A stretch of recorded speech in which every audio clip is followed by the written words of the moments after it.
problem. Let me give you an example that I shared in my book, Shepherd Leadership.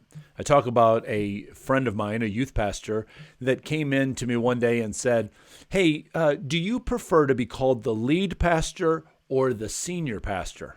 And I sort of looked at him and I'm like, well, that's sort of an odd question. And he explained that he had just been in a meeting in his church where there was a lengthy discussion. They were reviewing sort of the flow chart of how things went in their church governance.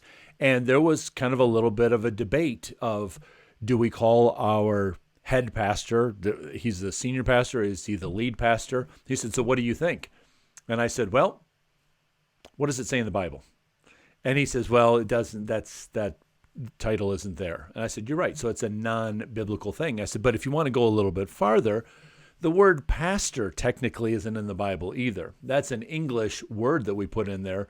But the Greek word that we translate that from means herdsman, or it means shepherd.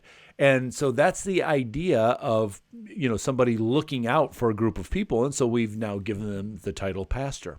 But here's my concern, is that if we begin to focus on things that are non-biblical and we begin to give them such a priority that they become more and more of our focus and more of our energy goes to these non-biblical things, we are in real danger of that non-biblical thing, which could be sort of neutral, becoming an unbiblical thing, which is not anything close to neutral. It's grievous to the heart of God. In fact, here's what I wrote. Let me read you a section from the preface of my book, Shepherd Leadership, where I talked about this. Here's what I said.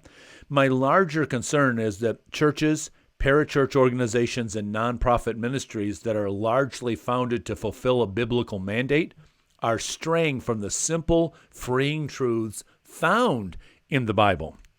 Or maybe I should say that they are adding things to their ministries that aren't in the pages of Scripture. In other words, non-biblical things.